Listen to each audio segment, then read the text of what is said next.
காரைக்குடி மீனாட்சிபுரம் ஸ்ரீ லலிதா முத்துமாரியம்மன் மாசி பங்குனி திருவிழாவை முன்னிட்டு காரைக்குடி தேவகோட்டை கல்லல் புதுவையில் வீர சைவ பண்டாரத்தார் சமுதாய நல சங்கத்தாரால் நடத்தப்படும் 5ஆம் ஆண்டு மண்டகப்படி சித்திரை மாதம் 11ஆம் நாள் 24/4/2025 வியாழக்கிழமை அன்று நடைபெற்றது.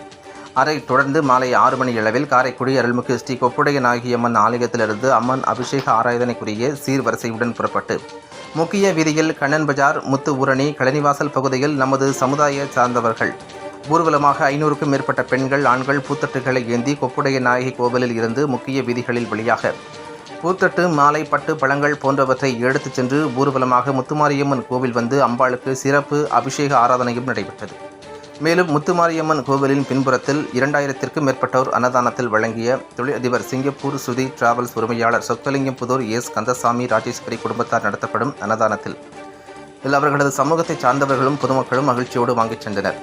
மற்றும் லலிதா கலையரங்கத்தில் இரவு 8 மணிக்கு மேல் இனிசை கச்சேரியும் இதனை ஏராளமான பொதுமக்களும் கண்டு ரசித்தனர். மற்றும் காரைக்குடி தேவகோட்டை கல்லல் வீரசைவ பண்டாரத்தார் சமுதாய உறவுகள், சுற்றுவட்டார சமூகத்தார்கள், சொந்தங்கள் கலந்து கொண்டு சிறப்பித்தனர். மேலும் தலைவர் அனீஸ்குமார் ஆறுமுகம், செயலாளர் ருத்ராபதி, பொருளாளர் கந்தசாமி, இளைஞரணி தலைவர் சுரேஷ், இளைஞரணி செயலாளர் செந்தில்குமார், இளைஞரணி துணைத் தலைவர் பாண்டி, துணை செயலாளர் பாலசுப்ரமணியன் பாண்டி மற்றும் வீரசைவ பண்டாரத்தார் சமூகத்தை சார்ந்தவர்களுக்கும் அனைவருக்கும் கௌரவப்படுத்தினர்.